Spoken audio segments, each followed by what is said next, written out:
This is Guardian Radio, your station for up-to-the-minute news and intelligent, interactive, and engaging conversations. 96.9 FM. The views and opinions of the hosts and guests are their own and do not necessarily reflect the views of the management and staff of Guardian Radio. You're listening to Talking Heads with Naughty Pearl on Guardian Radio, 96.9 FM.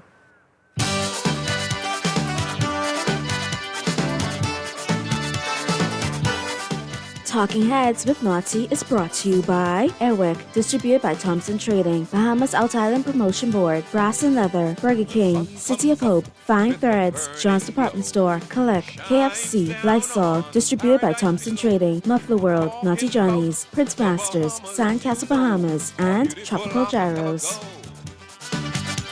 Now go, pride, but we beauty. Tell them we friendly. Oh! Tell them we proud of we country. Tell them they could come see. And good afternoon, good day. It's a wonderful Friday. It's the weekend. This Pearly in the house is the Talking Heads Friday. Yes, this is me. You know you couldn't get rid of me that easy. It wasn't here yesterday, so I had to be here today on Guardian Radio 96.9 FM. I am so happy to be here with you today. And this is one of my July is the favorite month for me. You know why? My birthday and then Independence. But I love July and I love December. So happy to be here. Hopefully we can have a good show. Whatever want to talk about today, we're going to talk about. But let's find out how you can talk to me. Here's how you can become a talking head. Brought to you by BTC. Easy peasy. 323-6232. 323-6232.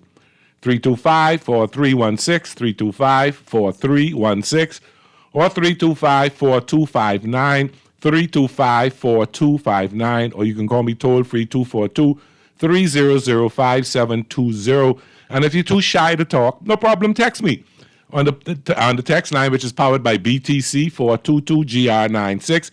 That's 422-4796. Let me hear from you. How you doing? How everybody going? It is hot. It is hot. But let's see what's going on in the headlines. It's time for Headliners. Everything that's making headlines in the 242. Brought to you by the fine... In the front page of The Guardian this morning, over 500 get national honors. Pompey named national hero.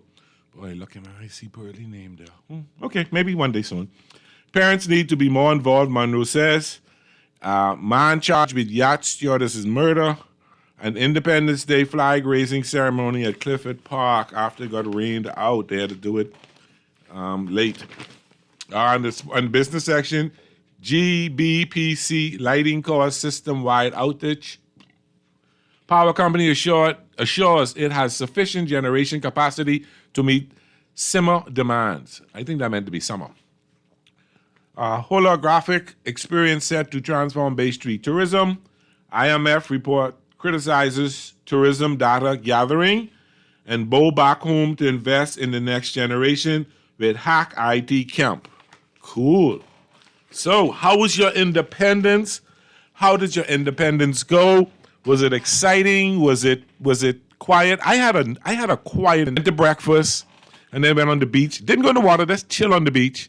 Just enjoy the cool sea breeze blowing and just relax myself and just had a nice afternoon of that. And then, I can see the fireworks from my front porch. So I sat down and I watched the fireworks. So it was a quiet, relaxing, sort of exciting with the fireworks, independence for me.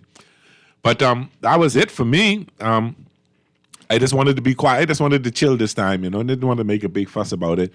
But how was your independence? And I have a question to ask. Are we an independent country or are we a dependent country? Full disclosure. A couple months ago, in my cheapness, I can say that, got a Bush mechanic to change the brake pads in my car. Big mistake. Big mistake. And he kind of, that bad worded up, right? And I was having these issues, and I was trying to figure out, so I went to my real mechanic. After he done tell me a few choice words, he looked at it, and they just messed it up and had the brakes pressing up against and brand new one right out in less than 2 months and The caliber was destroyed. I had to go find a new caliber. So I spent a ton of money today that I really did not want to spend to get my car right. So he did a good job. Thanks, Brian. Appreciate you. So I'm on the road. So that's my issue for the day. So he asked me the question, are we independent or are we dependent? And he had me thinking. And we said we are an independent country. We're independent from Great Britain. But are we really independent? Are we a country that can survive on our own? The pandemic showed us, I don't think so. Because having to lock down the nation and not allowing anybody in or out the country in tourism, it was rough. It was a really hard time. And it got me to thinking just how independent we are. But it also got me thinking that we're a very fortunate group of people. A fortunate country that we're not been ravaged by war. While we do have poverty, we're not a poor nation. While we do have people homeless, we're not. It's point that they're everywhere on the under the bridge in certain cities in the United States or in this area living. So we've been fortunate to some degree. So I just wondering, what are some of the things that we should be thankful about as Bahamians? And then the third thing I want to ask you about, what makes us Bahamian? Is it the corned beef and white rice? Is it the conch salad? Is it John Canoe? Other than what makes us Bahamian, and what do we find? And I'm asking you to tell me some unique things that you think makes us Bahamian, that differentiates us from other countries. You know, the things that we do differently than other countries that say, hey, that's a Bahamian. We know John Canoe is the first thing. That's it. When you hear John Canoe, you know that's the Bahamas. Nobody else can do that like us. Nobody else does that like us. And by the way, did you see Kai Jones, the NBA player, the Bahamian NBA player? He had John Canoe for himself. I think I've even seen at least 6 different TikToks with him dancing and having a really good time and enjoying our music, because he's got to go in training camp pretty soon. It was good to see him enjoying himself. It was good to see him having a fun time and enjoying John Canoe. He didn't know that. I saw him at his flag and they're having a great time. But it's good to see that our stars from abroad can come home and enjoy our independence and enjoy our culture and enjoy what we're all about as Bahamians, you know. And then I see some interesting names on the national honors list. For the most part, well-deserving. For the other part, how many times we can honor certain people? And then the next part, do we really want to honor those people? Some things wasn't nice, but some of them. But it is what the government has decided. Is there some name that we did not see? Are we happy with the honors list? Is it too many people? Does it saturated by having all 500 people being on it? Or a lot of them, some names I saw I thought was overdue. Some names I saw, I thought there were people that has contributed to the growth of our nation in the last 50 plus years. And I think it was overdue for some of them to be on it. So I'm happy for them. Happy for, when I saw some names, a lot of names I knew. A lot of people like, oh yeah, they did that. Oh yeah, that was them. So I want to congratulate, and I'm not going to pick on the names because he's called one. You got to call 500, and I'm not about to call 500 and miss, or call 1 or 2 and miss some names. So from Pearlie and his family to you honorees, congratulations. Well deserved. God bless you, and happy to see that the country is recognizing you for what you've done to grow in the growth of our nation, in the growth of our society, and to try and make the Bahamas a better place. But are we independent? Can we survive? In some degrees, I can say no. Because we're not self-sufficient in terms of what we grow for ourselves. We're not self-sufficient in how we feed ourselves. We still gotta import a lot of stuff. So that makes us dependent on other countries. And taking in mind what's going on in the United States with the tariff wars that the president is getting with other countries, makes our cost of living, gives us a higher cost of living. So are we too dependent on the Americans? Are we too dependent on getting stuff out of America, and do we need to get stuff from other places? But in the same mold, we are brand name people. What I mean by that, we are brand name people. We want Pampers. We want Kellogg's cornflakes. We want Honda. We want Toyota. We want stuff like that. We don't want a strange name. We want eggs we know coming from here. When we hear it coming from a different place, we think they're inferior. Are they? I didn't think so. But is it our nature to think that if we're not getting it from where we used to get it from, where we're comfortable from getting it from, that is not just as good a product? How those other people been surviving all these years and they have the product, and there's more of them than us. So they must be doing something right. So do we need to be so dependent on getting our products out of the United States? Or do we need to look at Guatemala, Dominican Republic, Cuba, China, Africa? Do we need to look at different places like that? Or are we comfortable in paying the higher prices? But generally, we're not a bargain basement shopping type people. If we see something we want, and if it costs $100, we can pay the $100. That's what we want. We're not going to shop around. Generally now, yes, there are some of us that do that. Don't get me wrong. Don't say, yeah, Pearly, I shop around. No, we do have some people that do that. We do have people who shop around. But generally, if we see something and whatever that price is, we pay because we want that. We want to get that. And we're going to do that. We're not gonna go to the next store. You know. Good day, bro. Do you wear glasses? Yes, I do. This is supposed to be a godly nation. God on vacation from the Bahamas? I don't know.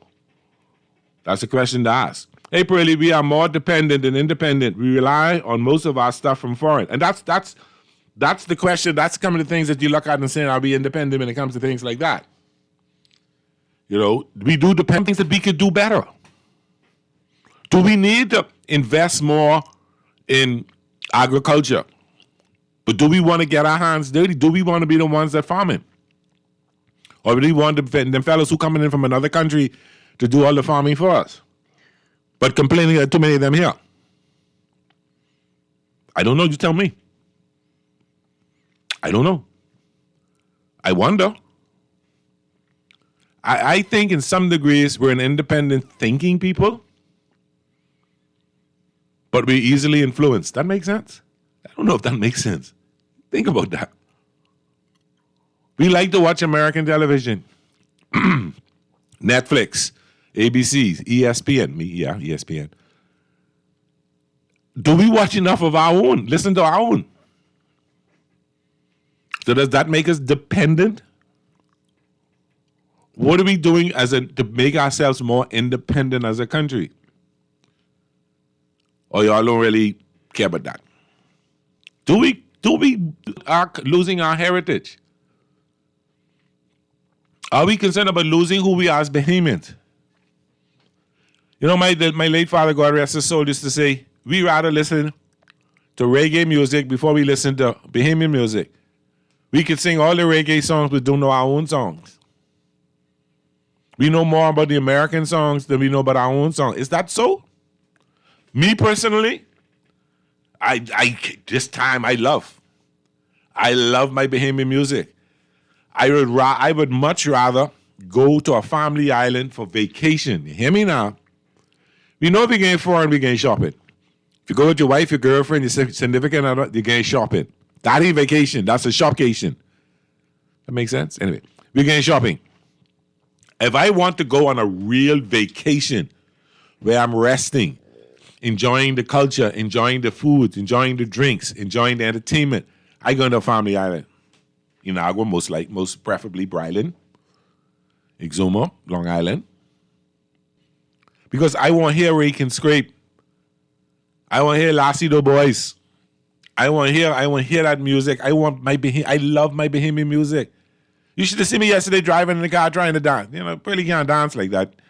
But I'm getting off of my Bahamian music. I was tuned into this, listening to Bahamian music all week. Enjoying my culture. Enjoying what makes me Bahamian. You know, I had corned beef and grits for breakfast. I had stew fish. These are the kind of things that I enjoy as a Bahamian. What about you, caller? How you doing? You're on the air, caller. Don't listen to the radio. Listen to your phone. Hello? I can hear you. Can you hear me? Really? Hey. Yeah, I just heard you saying just now. You saying Kai Jones was there yesterday morning? He was out there carrying on, yeah. All the TikToks out there, yeah. Dancing. Boy, I was out there at 3 o'clock. I came out there at 3 o'clock when I saw the taxis pass, but I couldn't recognize him, I see. Man, that fella 6', the tallest dude you see rushing. He was wearing, I think, like an all-white outfit, short pants, with a number 23 in front of him. Boy, I mean, taxis came out I came out a little after 3. They started rushing. I couldn't recognize him. If you on TikTok, every other TikTok popping up right now, popping up at him. I on it with the Jungle New TikToks, I see him. Yeah. All right, there's a TikTok called Kool-Aid. Go on that, you'll see him on that. Yeah. So what's up? All right. I can hear you talk to me. I guess I lost him, mate. If you call back if you want to, let's read this text. Text says, Mr. Presley, we are more dependent than being independent. We're bowing to the USA as our savior and not growing our agriculture or fishing industry. So what do we do to grow that? You know, most of us who complain about that don't fish or don't grow anything in their yard. How many of us are doing backyard farming to make ourselves more self-dependent or of going to the store and having to buy broccoli or tomatoes or lettuce or carrots or potatoes? What are we doing? Are we doing enough to alleviate the dependency on foreign elements to bring stuff in? That's a good question to ask. That's a wonderful question to ask. What are we doing to be less dependent and be more independent? Are we relying too much on foreign entities? We import safely probably 80%. I could be wrong. I could stand corrected. That's a lot. We're not growing enough of our own things. Did we learn anything from the pandemic? Or we just adjusted, complained about being locked down, or not understanding that was a message from God, maybe? Maybe it was a message to the world and a message that said, hey, do some things differently. We were more interested in cussing the competent authority for locking us down or criticizing the methods that Dr. Minister used or the then government used. Or mad because the coconut boy get locked up. You know, we do, I can cause some problem right now. We moan and we make noise about the coconut boy getting locked up because he's trying to make $1. But we were under a pandemic. And it was said you should be inside so you don't spread COVID. But the coconut boy decided he still wanted to sell coconuts. And we didn't like that. We were mad because they were arrested. Or we were mad at the young man who went to the pump for water. But you know curfew starts at 10 o'clock. Why didn't you go get your water earlier? Or why didn't you plan yourself better to get your water so you don't have to be out after 10 o'clock at night? Or you had to go to work. Do it before you go to work, eh? I just been the devil's advocate. Out. So were the police wrong to lock up the coconut boy for being out when we were on lockdown to prevent the spread of COVID? Were the police wrong for locking up that fellow for walking to the pump after 10 o'clock? When you should have done it, or whatever time that was after the curfew time, and you could have done it earlier or should have done it earlier. It's easy to say, oh, the government joking, they ain't do that, they ain't do this. But let's really, honest to God, think about it. You know. Text, ask Rubio if we're independent. Why do I need to ask him that? I'm asking Behemoths that. We import 90% of our food needs. Okay, I'm at 80, I was little, give or take 10%. But the point is we have to import more than we should. Is that what I should say? Should we work about doing things so we don't have to import so much? This golden yoke program that the government introduced should have been alleviating our problem when it comes to eggs. Big joke. The 20-some million and may see the first egg yet. And there's more talk about it. Things like that is what frustrate the process of us becoming an independent country. You don't think so? Maybe. Maybe not. Other than corned beef and white rice, other than Kong salad, John Canoe, what are some other things? Goverduff? What do we do differently as Bahamians?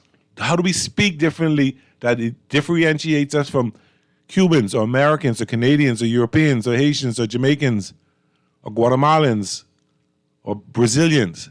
What do we do differently? Is our family life different? Is it like it used to be? I don't think so. I don't think we have the kind of family life that we used to have. Where we sit down as a family. I tell people this story all the time. Sundays was our family dinner time. 5, 6 o'clock in the evening we had, and it was an education on the government or the PLP and politics, Chippingham, the Catholic Church, and the Big Red Machine. And then other things came in between. But we sat there as a family and we ate dinner. No peas and rice and fried fish and chicken and nothing like that. No. We having rack lamb, we having roast, we having like a restaurant type food.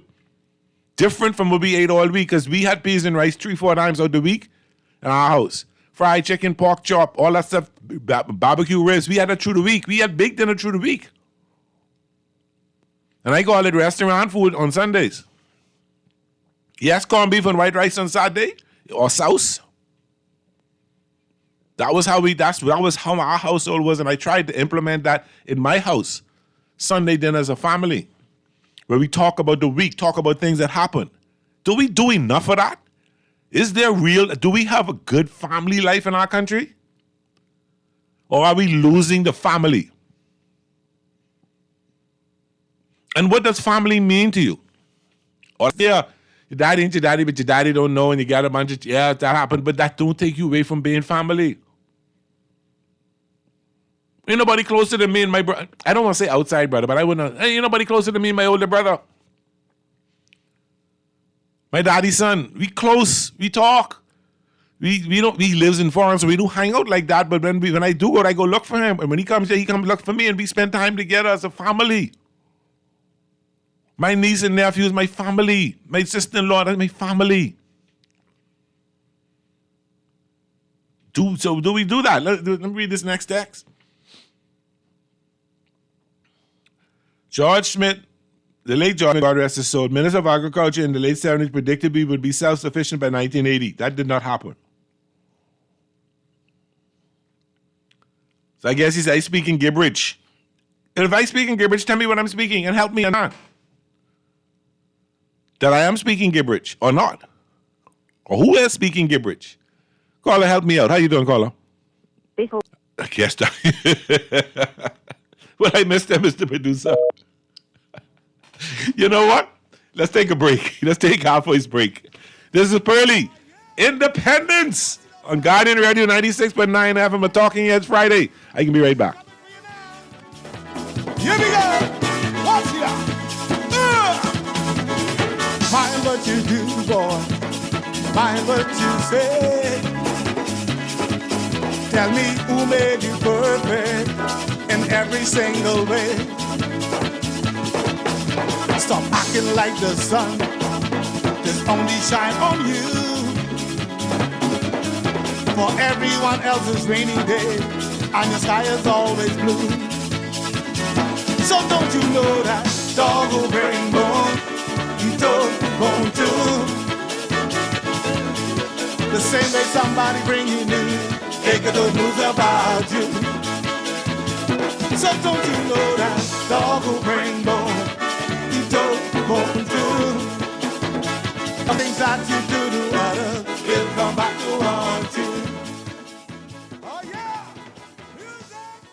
Long day? Hungry crew? Say less and satisfy everyone with KFC's Summer Buckets. Grab a super summer bucket and get 8 juicy pieces of fried chicken, 8 nuggets, corn, our new white rice with gravy, 4 buttery biscuits, 4 Switcher Pink lemonades, and 4 dessert biscuits. So whether it's on the beach, at home, or chilling with the crew, KFC's Summer Bucket starting at just $20. Bring all the flavor. Summer with KFC. It's finger licking good.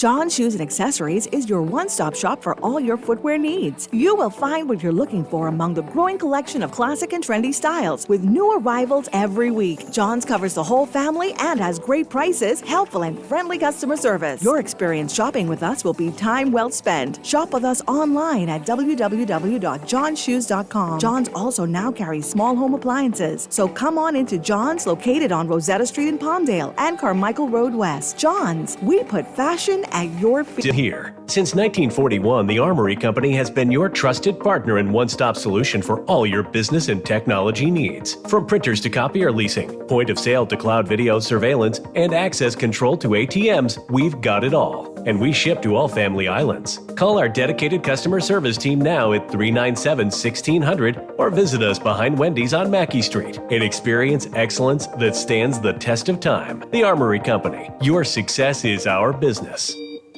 Germs can spread fast, but with Lysol, you can go into protection mode. When it comes to your laundry, Lysol Laundry Sanitizer is specially designed to sanitize your laundry and kill 99.9% of bacteria. It can be used on most washable fabrics, including baby clothes, gym clothes, undergarments, towels, bedding, and delicates. Available in sport, free and clear, and crisp linen. Washing your clothes is good. Sanitizing them is better. Lysol, what it takes to protect. Now available at your favorite store. Our beloved Bahamas is celebrating 52 years of freedom, pride, and progress, and that's something to commemorate. I proudly stood with you throughout the years, serving you with quality and care. This independence, we say thank you for your continued support. We wouldn't be here without you. Come celebrate with us. We look forward to seeing you at any of our locations, Mall at Marathon, Charlotte Street off Bay Street, or the Luggage Store in Centerville. The Brats and Leather Shop, proudly Bahamian since day one. Happy 52nd Independence, Bahamas. You're listening to Talking Heads with Naughty, hosted by Earl the Pearl. On Guardian Radio, 96.9 FM. It's time for The Buzz. What are you buzzing on? Brought to you by John Shoes.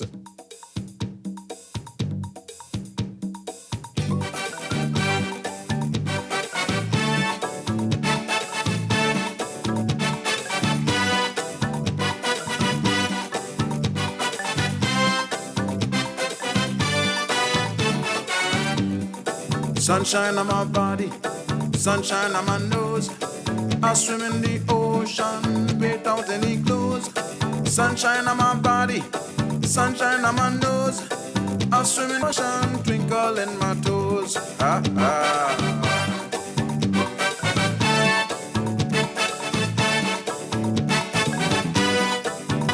Oh yeah. Love my Bahamian music. Welcome back to Guardian Radio 96.9 FM Talking Heads on a Friday afternoon. It's the weekend. Man, I can't wait. Hold on, let me read a couple of texts before I go to the caller. Good day. Preamble, a new contract. We, the people of the Bahamas, issued this manifesto not as a suggestion but as a mandate. For too long, successive governments have failed to deliver on promises of transparency, prosperity, and fairness. Corruption, foreign dependency, rising costs, and a crumbling infrastructure are symptoms of a system built to enrich the few at the expense of the many. We are not tenants of our own land. We are not passengers in someone else's economy. We are citizens, and we demand action. This manifesto presents 14 clear policy demands with timelines, costs, and outcomes. These are not suggestions. These are not negotiable national priorities. The time for the government of the Bahamas, not just investors, donors, and elites. It's now. April, they failed to upload Talking Head Show on Tuesday past, the 8th of July. Get them upload. Okay, really, sorry, I didn't see that.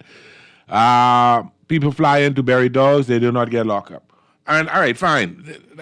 See, Tex, I think you missed the point of what I was trying to raise in saying that.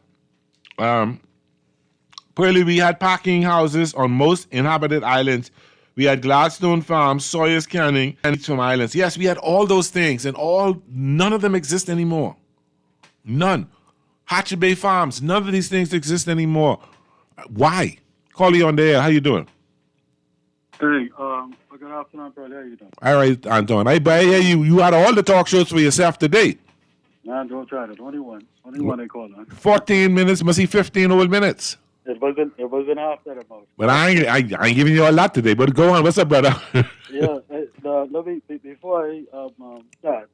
Let me say this to you, Pearly. Now, I know you're an F&M. You know I support the PLP, right? On this show, I'm a Bahamian. Off this show, that's a different story. But on this show, I'm a Bahamian. I don't play politics or my politics on this show. I keep that away So let me to maintain my integrity and my credibility. Precisely. I find, even in conversation, that it is more likely than not one would be able to have a true dialogue, which is an exchange between two persons, until a conclusion, whether agreed or not. And that's one of the things that I can say publicly. I respect about calling and speaking with yourself when you are hosting a talk show. Thank you. Whether that's on Chivago show or whether that's on this show that you're on currently. Thank you, sir. Right? And I want to encourage you to continue and remain in that path. I will. That fastness. I will. A good position. Now, let me ask you a question, right? To Mhm. make the point that I called you for. Okay. There's a continued argument, which is definitely disingenuous. And if you look up the word disingenuous, there's nothing disrespectful about it. And it speaks to the matter of the increase from, I guess, no VAT tax being attracted to 10% VAT tax being attracted on bread basket items, right? Uh-huh. Which is being touted by the opposition. Okay. Versus the argument of the government, the PLP, right? Led by the Prime Minister, Minister of Finance, which speaks to that being nothing when you compare a 60% increase on VAT to hundreds of items in the food stores versus 20 items or under 20 items that fall into the bread basket, between 25 or less items that fall into the bread Now, basket. let me, I can let you talk, but I can let you talk, but let me say something here on that. See, that piece about 20-something items and all that is somewhat disingenuous as well. And I'll say why. Those items are purchased by they are purchased by every single Bahamian in this country. All those bread basket items are purchased just about by every single Bahamian. But a lot of items that went from 12% to 10%, a lot of Bahamians do not buy, cannot buy, and will not buy. So when we start saying the 23, that 23, 12 to 5. pardon me? 12% to 5%. Whatever. No, not 12% to 5%, because the stuff that are 5% now was 0 before and then went to 10 and back down to 5. Let's be honest now. Let's be honest. No. I'm going by what you said. You said the stuff that went from 12%. No, let me rephrase myself then.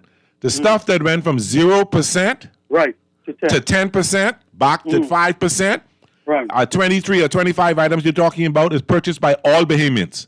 Right. But so the volume of purchase doesn't matter whether it's 23 items or not, because the volume of purchase is a lot different. So when we start telling 23%, we're being disingenuous and thinking Bahamians don't understand it, and I don't like when we do that. Okay, so to get back to what you were saying. Uh-huh. Now, in order for me to get back on track to what I'm saying, I have to address something that And I'm a callers meeting, and I ain't going over. I talking sports 5 o'clock. I have to address something you said that is not accurate, right? I'm listening. You said that we went from 0% to 10%, right? Yeah. On the bread basket items. And medicines and other things. 10%. Then we went from 10% down to 5%. Yes, right? yes. When in fact you said the bread basket items attracted 0%. However, what you're not acknowledging in there, and I'll say this and get to my point. What you're not acknowledging is there's 5% on all of the items. All of the items in the food store. All of the non-cook items, because if I go to the not deli, just bread basket. when I go to the deli, no, there's a 5% on foods in the food store. Not all on of the food items. Yes, but not on detergent, not on other things. On food items. All of the items in the food store, Pearly. Food items. Food. Not all of Pearly. All of the items. No. Now, Anton, you can go ask me. Now, Anton, the stuff in the food store are food items. Let's agree to disagree on that point, right? Let me move to what I really called you for, right? This is what I called you for. Let's look at, right? But but I can be honest with you. I really didn't want to talk politics today. I was talking independence. It's not politics. It's the minute you say PLP or F&M is politics. It's the taxes that the Bahamian people pay, Pearly. The minute you say PLP or F&M, you're talking politics. Let's look at the tax then. Let's look at the tax. Go ahead. 10% on, say, the most common bread basket item is what? Let's what say. do you think is the most common? Bread. Bread. how much do you figure the average cost of bread is in a food store? Right now, but $5. $5. So when we move from 0% VAT to attracting 10% VAT on $5 bread, what does that amount to, Burley? $5.50. 50 cents. Yeah. It amounts to 50 cents increase in tax. From 0% to 50 cents. Yes. Down to 25 cents now. Yes. Right, Burley? 25 cents. Now, let's look at something that's the most common purchase of the other items in the food store. What do you think that thing would be? You help me. You help me there. Meat. Okay. Do you agree with that? It might be a joy, and detergent might be more. Meat, man. Meat, Burley. Everybody buys meat. Everybody's buying meat. Some buy people. And how many people knows going and buy steak? Who knows be going and buy roast? I didn't say steak. Chicken. Meat. Chicken. Meat could be chicken. Okay. Meat could be pork chop. Let's say chicken. Okay. How much do you think it costs to feed an average family for a week with meat, with chicken? Andon, I see you going somewhere with this, right? No, hear me. Hear me. I don't want to rush you, but I have some other callers, so you need to hurry, get to your point. Right when you answer the question. I don't know a lot. I don't know.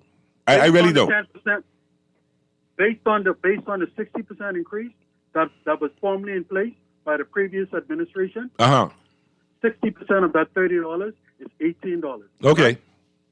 So you would have ended up spending $48 for meat. Okay. $48. Okay. For meat versus what the PLP has put in place, and what it has further reduced all of the items in the food store to. But we can safely say 10 times more bread is bought than meat. Oh, you dropped the call. All right, sorry, but I call you on the air. Sorry, Anton. It wasn't me. I didn't press no button. I call you on the air. Hey, Pearlie. Yes, sir. Listen, y'all. When Anton, the lotion man, called there, right? Just remember, his job is to eat up the airwaves so other people can't get their opinion. And I do understand that. That's why I told him hurry up or he was going to get cut, but the call dropped. I could tell you, on the Muppet Show, when he called today, right? Him and Howard, I call it the Muppet Show. Oh, my they talk goodness. about people in road, the Gong Show people from there, from them candidates, right? Okay. But hey, them two is be like them two, two grouchy man up on the Muppet Show in the balcony. Oh, yeah. Yeah, so that's what they name now. The Howard Show is the Muppet with him and Anton. Okay. And when I realized how long he was running on, it was at 1:28. He ain't gone off till 1:38, and he was talking for about. So he talking about disingenuous.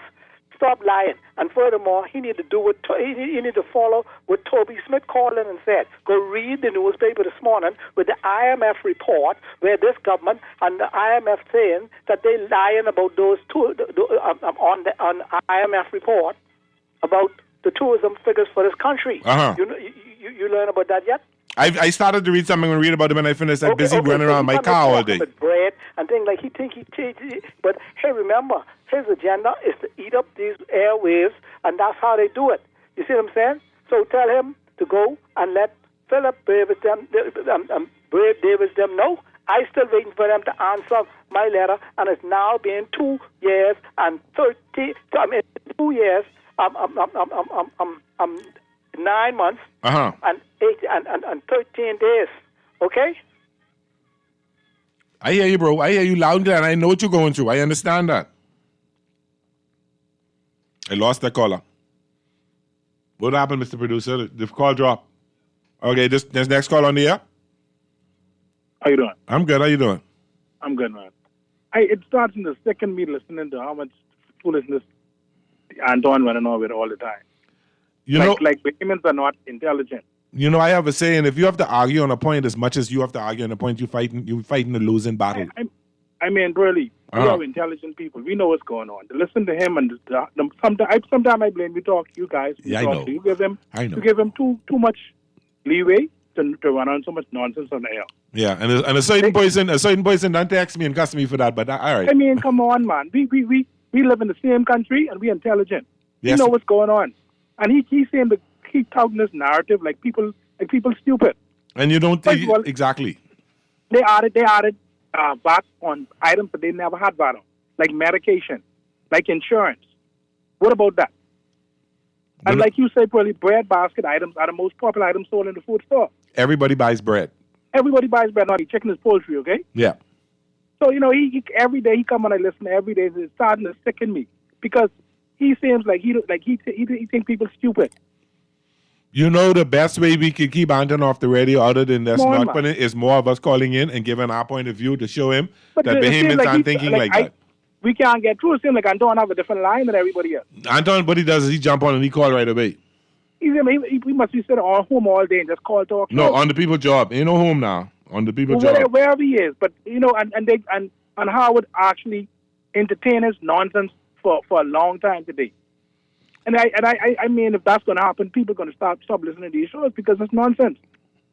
You supporting your party, support your party. Yeah. What do you want with the opposition for? Talk about what your party's doing or not doing. What I don't Let the like opposition do their business. what I don't like is when he try and imply what my politics is. I don't care what my politics is. When I come on this show, I here to listen to y'all and to talk to y'all about your issues and how you feel about topics. I'm not Exactly. here And to if you- impart my politics on anybody. Exactly, Paulie. And if you want to support your party, talk about what your party's doing or what they're not doing. Yeah. What you concerned about with the opposition and telling them who they can. What you concerned about that for? You know the saying? They scared. Now, If you are come in. PLP and you know what the PLP doing, go talk about what the PLP is doing and what the PLP is going to do in the future and the plans that the PLP have for the country. And I- Explain that as the PLP. Stop worrying about the opposition. That's not your business. And I would if say their this. candidates are not good, if they're not doing, if they don't have a good plan, that's not your business. Focus on what you focus on and stop talking nonsense on this here. And Paulie, please stop entertaining them when you start to talk foolishness. I hear you. And If I'll you get be- enough airtime. Okay, I agree. But I'd say this. Two things I say. Talk exactly what you said. I'm reiterating what you said. Why is the government so fixed on what the opposition is doing from what they're not doing? Why they're not talking about what you're doing? I listened to the budget communication and very little talk about what the government is doing, but it's talking about the opposition. And then Yeah, the they focus more COI time talking- always talking about the opposition. Why you ain't talking about what the government ain't doing? But the thing about it, they focus more time talking about Michael Pintard, who's not in power, than the people who are in power, who wasting up all the money traveling, who spending money paying a shell company $10 million that we don't know nothing about. I want to know about that. The IMF report. These things they're not talking about. They focus on Michael Pintard. He's not in power. He has no power. He has never spent a dollar of the country's of our money. Point. Why don't talk about how they spend $60 million traveling up and down? Because that'll interfere and that'll distract on what they really know. Don't talk about the wastage that is going on with them. That we have to incur these debts for the next 20, 30 years. Michael Pintard has never had power, and he is the opposition. What do you focus on him for? Good point. Thank you, So Carl. we need, but really, like I say, Mhm. you and people like you and Shivago and Howard, you need to stop allowing him to use up airtime talking nonsense and promoting foolishness. Okay. I'm listening to you loud and clear. I'm taking your advice. All right, take care, man. Thanks for calling. I appreciate that. Text says, oh, this is the long. I can't read all this text. That's a lot. It says, yeah. Brothers Thompson, Cartwright, and Hyler, great talk show today with Mr. Lewis. I turned in late and electric power is still off in Grand Bahama. We're on the voice of Grand Bahama while the outage problems exist. Still waiting on solutions. From the mayor of Grand Bahama, Mr. Rudolph C. Stubbs, Freeport. All right, Brother Stubbs. Speaking gibberish is a language spoken by humans. Yes. Dexter, after I said you speaking gibberish, I realized that's a Bahamian talk. And my grandmother used to set us up. I apologize for doubting, for not understanding what you were telling me from the minute you texted. Good afternoon, Pearlie. It's a shame how Howard Show becomes a propaganda show with God and Anton. I have not really been listening. I cannot make a comment, and I'm not going to make a comment like that. I can say what I have to say to Howard face to face if he would talk to me. Tell the people to pay for the radio show for Anton, so who wants to listen to him could do so. I'm tired of him hijacking these shows. Boy, Anton, they dogging you, bro. Call you on there. Yeah, hey, how you doing, buddy? I'm good. What's up? I need you to do me a favor. I will try my best. Okay, today, starting off with a question. Okay. How much does the average middle class household need a month? Well, if we base it on what the report had said some time back, I think they said $10,000 a month. $10,000 to $12,000, right? Yeah. Now, let me show you how this mischief is being played inside.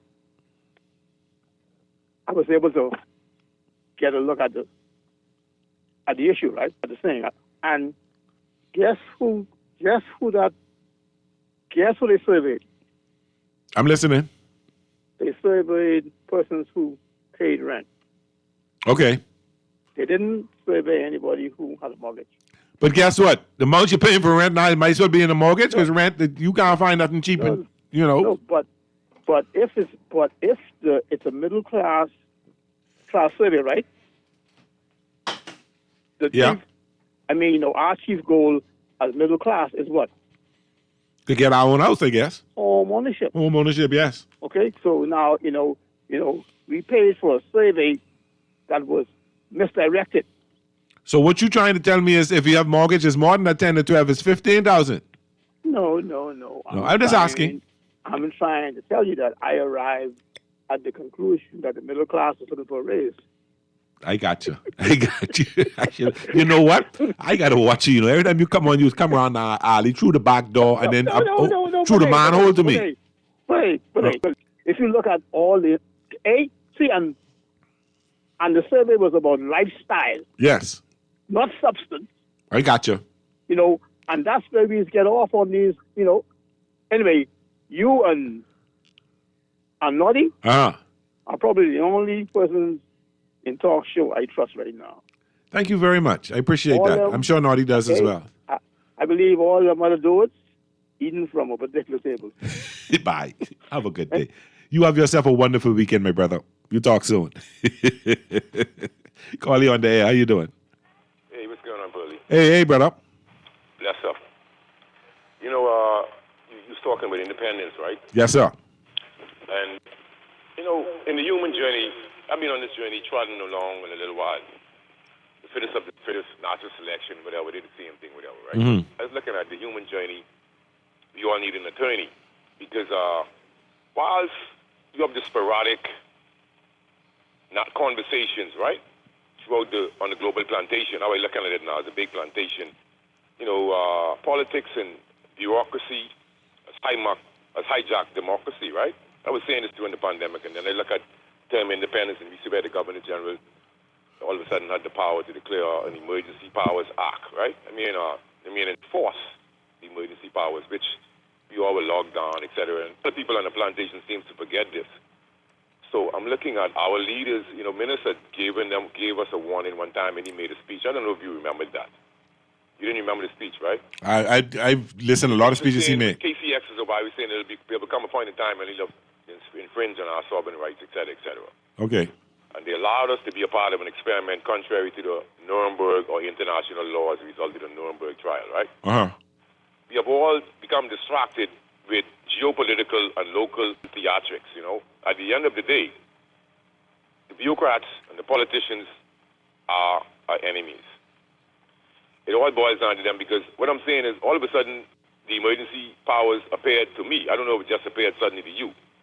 I was ignorant about that more, and I was most frightened in the human journey, when I have little young children, the confinement and the contempt from the current Prime Minister at the time, right?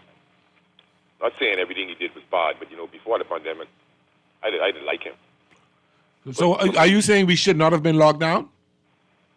No, and the science would tell you that. That's what I'm saying, and they didn't come out and admit and apologize to anybody. So when we saw all those dead bodies on the streets in Italy and all that stuff? I don't want to dead, but that's propaganda. Listen to me. My cousin, listen to me.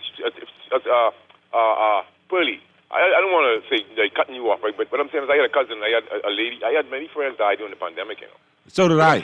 I lost family, yeah. Yeah, me too, buddy. What I'm saying is, right now, I'm on my second trip on reading the book Viral, okay? Okay. You can form an opinion unless you read the book.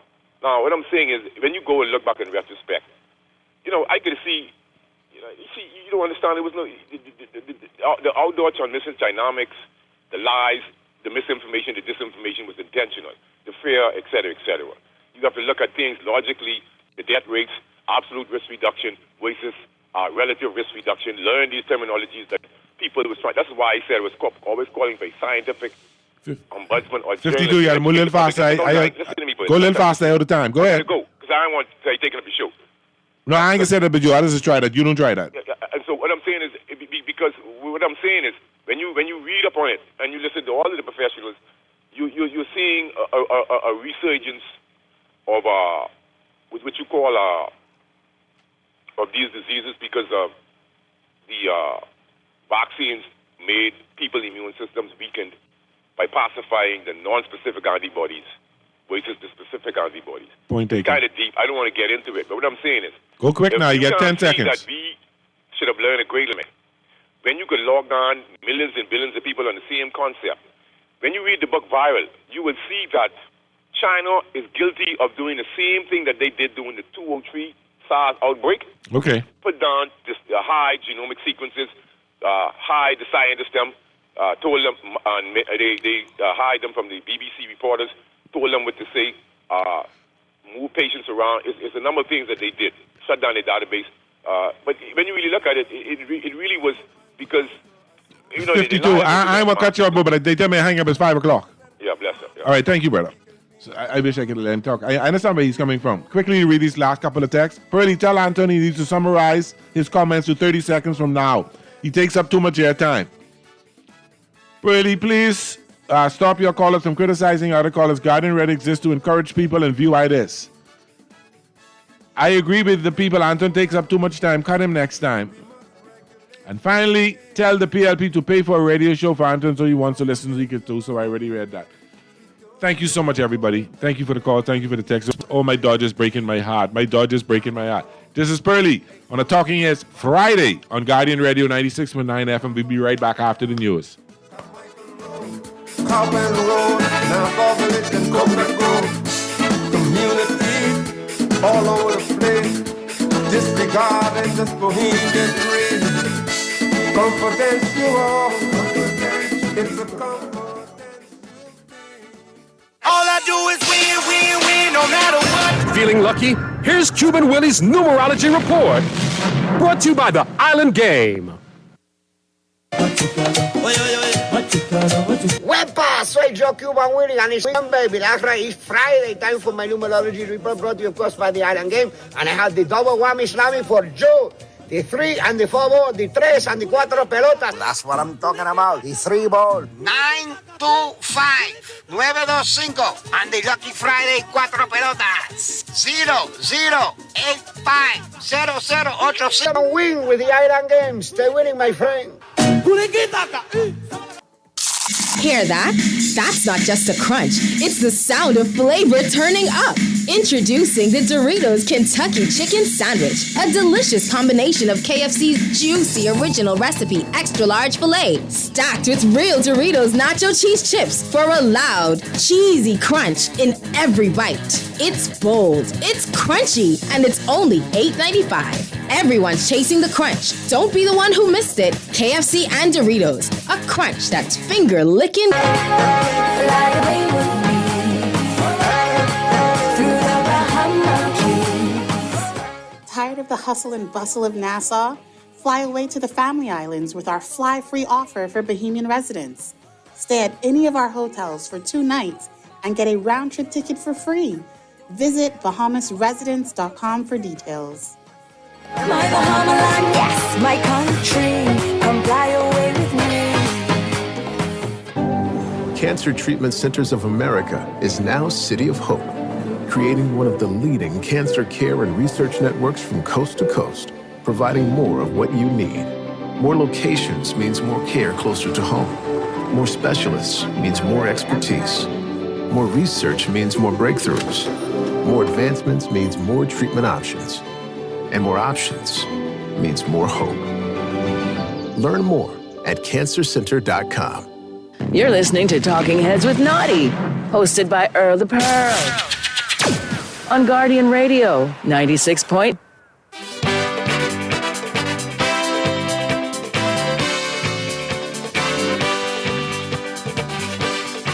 Talking Heads with Naughty is brought to you by Airwick, distributed by Thompson Trading, Bahamas Out Island Promotion Board, Brass and Leather, Burger King, City of Hope, Fine Threads, John's Department Store, Collect, KFC, Lysol, distributed by Thompson Trading, Muffler World, Naughty Johnny's, Prince Masters, Sandcastle Bahamas, and Tropical Gyros. Like the water tower and the Queen Staircase.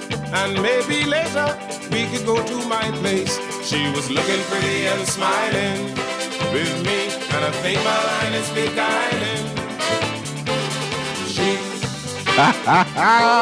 Oh, yeah. Looking pretty and smiling on Guardian Radio 96.9 FM as the Talking Heads. Friday, Godfather. That's the godfather of Bahamian music, the great late Ronnie Butler. I met him when I was 10 years old, and I've been one of his biggest fans ever, and so miss him. May he rest in peace and rise in glory. But Ronnie's the greatest. Did I say I love Bahamian music? Did I say that, Mr. Producer? I said that before, eh? I tried to say that. But welcome to Talking Heads Sports on Guardian Radio 96.9. Let's get right into today in sports history. Today is Friday, June 11th, 2025, and today in sports history on this day, in 1914, Babe Ruth debuted in the major leagues with the Boston Red Sox. In 1960, in Honolulu, Hawaii, the first tournament held outside the continental United States, sanctioned by the U.S. Golf Association, began. In 1985, Nolan Ryan of the Houston Astros became the first major league pitcher to earn 4,000 strikeouts in a career. And Chris, you only get 3. In 1987, Bo Jackson signed a contract to play football for the Los Angeles Raiders for 5 years. He was also continued to play baseball for the Kansas City Royals. In 1994, Sean Eckert was sentenced in Portland, Oregon to 18 months in prison for his role in the attack of figure skater Nancy Kerrigan. And in 1995, Mickey Mantle made his final public appearance on organ donation programs. And the quote of the day, I'll always be number one to myself. Moses Malone, 4-4-4. Every time I think of Moses, I remember say, we're going to be him in 4-4-4. Did my Lakers wrong that day. So what's going on, everybody? Had a good independence. Let's get right into the home front. Let's see what's going on the sports. New position, same old Jazz. Jazz to compete in home run derby. Yanks win 4th straight. Jazz really coming along. He is really coming along. He had a multiple home run game the other day. I think that was his 7th career. The second, I think, is a Yankee, if I remember correctly. But Jazz is looking good. He's going to be on the All-Star game that is on Tuesday night. He's a reserve, so he won't start, but he will play. And Ayton looking forward to a fresh start in L.A. I'm so happy that he's a Laker. I think he'll fit in well there. And finally, the Bahamas debut at the Pan American Club Crew Championships. That's rowing now. And the nephew, they go to St. Andrews. I think, yeah, they're good. That's other school out that way. And they're on the rowing team, and they do really well. So we have a good opportunity here for the Pan American Club Crew Championships. This Bishop Bahamian team well. But it's good to see that Bahamians are doing well in sports. And as we talk about independence and celebrate our 52nd year as an independent nation, it is good to see we've got John Carell Jones in the WNBA. We've got DeAndre Ayton. We've got Buddy Hield. We got VJ Edgecombe now. Our Lakers, of course, there's Clay. He's a Bahamian. Eric Gordon, they're Bahamians. So we're holding our own in the NBA, in the WNBA. Josh Chisholm is doing fantastic for the New York Yankees. Should have been a Dodger, but doing fantastic as a New York Yankee. We're so proud of our Bahamians as they make a mark for themselves in the world of sports. And as we concentrate on sports here, it's always good to see Bahamians doing well. And it'll be good to see more Bahamians moving up the rank. I'm hoping young Rock to call up before the season out. He's in the Futures game tomorrow on Monday night. And the Futures game is where the Major League Baseball takes some of their future stars, or who they suspect will be future stars.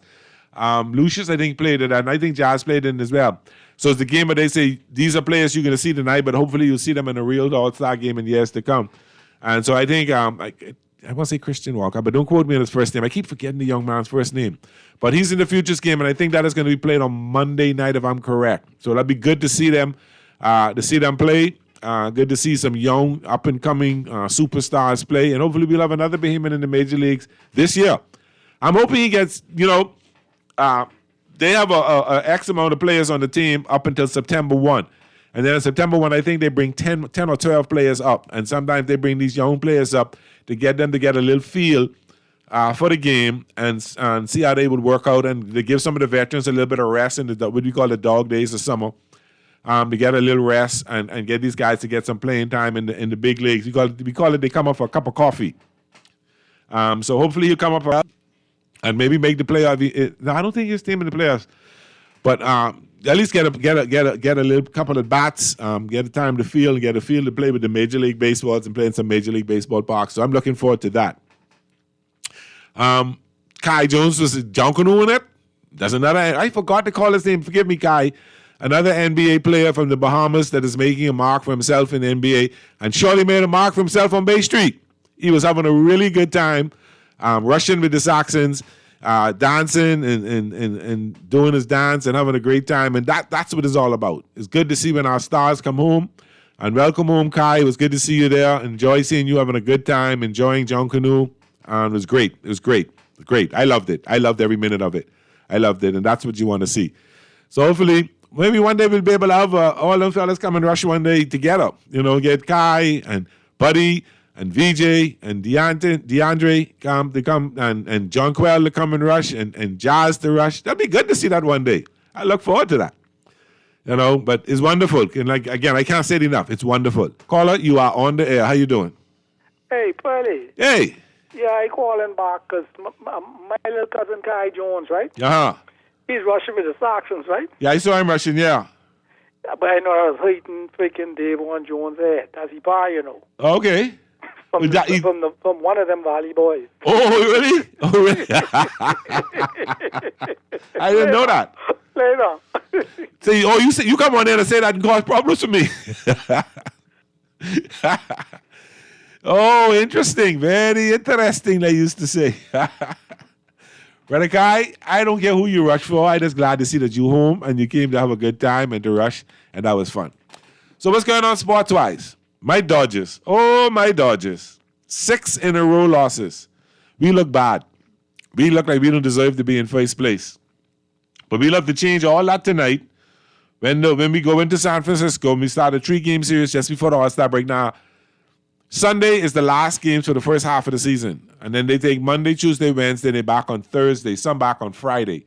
So those who don't make the All-Star game, the Dodgers got, I think, 5 players on the All-Star game. We got Kershaw, who was, they call the commissioner's pick. And every year the commissioner gets to pick a legacy player or a legend to make it. So there's a row in the National League. The Pittsburgh Pirates thought Andrew McCutchen should have been there. And he's credit where credit is due. He is a legend of baseball, but he's a Pittsburgh Pirate legend. And I don't know if McCutchen will make the Hall of Fame. But we could safely say, and we could pretty much bet that Clayton Kershaw will be a first ballot Hall of Famer. So, and he did come up with a milestone this year with 3,000 strikeouts. So it was only fitting that he did this, and the commissioner picks him as the legend for this year. One year they did Albert Pujols and some other players they did in the past as legends, and they bring them on, and it's to show them that we appreciate what you've done for baseball. And let's give credit where it is due. Kershaw is probably one of the greatest left-hand pitchers in the game today, at least in the modern era. So I'm happy to see that. So we've got Clayton Kershaw, we've got Yamamoto, we've got Freddie Freeman, we've got Will Smith. I think those are 5 that the Dodgers got that made the All-Star game. I thought Andy Pages should have been there this year. As a second-year player, he's really tearing it up, hitting the cover off the ball. He's really great defensive player. But he's one of the snubs, and I think he's probably one of the biggest snubs. And they call it snubs, those who didn't make the All-Star. And not everybody can make it. But as a Dodger, I can make noise about that and say I'm not happy what went down with my Dodgers. And when we talk about who's in and who's out, so we've got the Bahamians have got, and we can pull for Jazz Chisholm, who's going to be in the All-Star game representing the New York Yankees, and he will be playing Tuesday night. That is a wonderful accomplishment. Don't take it light, people. To be an All-Star in the major leagues is fantastic. And I'm so happy for him, and can't congratulate him enough. Kind of express my excitement to see him there as a Bahamian doing well. Can't pull for him as a Yankee. So sorry, Jazz. I love you to death, but I can't pull for you as a Yankee. I'm a Dodger. But it's good to see that he's there. It's good to see he's there, and I'm happy. I just can't say it enough. I just cannot say it enough. I'm happy that the Dodgers get 5 All-Stars in it. So we expect to see a really good All-Star game this year. The American League has been dominating the last few years. and just been beaten up on the National League convincingly. So some people really don't care about that, but Pearlie does. And one time ago, they had moved it, and I think they changed it back, that the team with the best record would make it. But one time ago, who won the All-Star game was the home team for the World Series. Carly on the air. Yeah, Perks, what's going on? Hey, Muff, what's happening, Muff? Perks, who's going to all-you-can-eat buffet and don't eat? It ain't gonna be me. I can get my money's worth. And what you paying now for these all-you-can-eat buffets is a lot. I eat my and if I take some, I eat their own too. Exactly. So who's going to the beach? I didn't say go on the beach. I said I parked on the beach. That's all good for your paws, and that's all good to get that head cold out. Listen to me carefully. I's a beach man. I go in the water. I just wanted to park on the beach and feel the breeze yesterday. That's all. It was hot, man. This 1 o'clock in the day, you know. I was wondering if it had something to do with age. How you turning 64 now? 63. Let's drop it down. Bring me way up there already. I was playing 64 all the time and things like that, and I see that keep coming. I got to start playing 63. I go to 64. 6-2-3 game.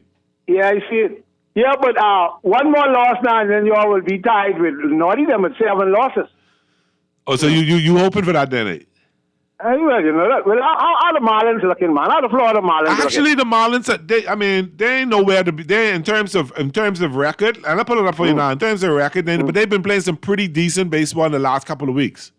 Do you have a manager from the Dodgers? No, no. You got to look at that now. Who's your manager? I didn't even know who your manager is. Yeah, we come from the Dodgers. Oh, I got to check that out. So right now, the Marlins actually the Marlins are in third place, 11.5 games behind Philadelphia and the Mets. Okay. If you look at the wild card, they about 8 games out of the wild card, which is within striking distance. Okay, looking good. Okay, yeah. I mean, but they're trust me. All the trade deadline end of the month, y'all gonna make some trades to break up that team again. Alacande, or how you pronounce his name, would probably be a Dodger. Okay. But the Mets playing the good young team, playing solid baseball right now.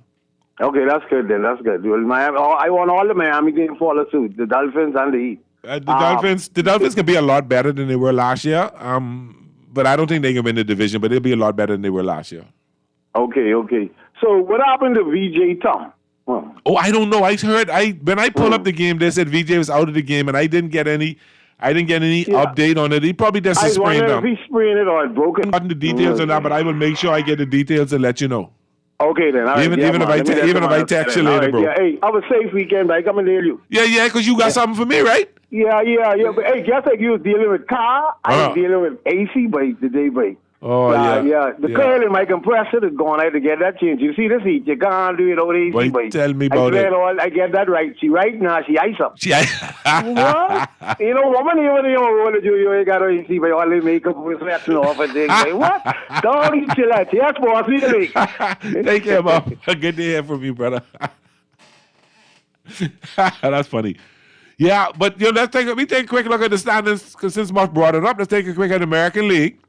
The Toronto Blue Jays are in first place, 2.5 games up on the Yankees, 4.5 games up on the Rays, 5 games up on the Red Sox, and then the Orioles 11.5. So right now, in my opinion, any one of these 4 teams, Toronto, New York, Tampa Bay, or Boston, can win that division. Depends on how they come out after the All-Star break.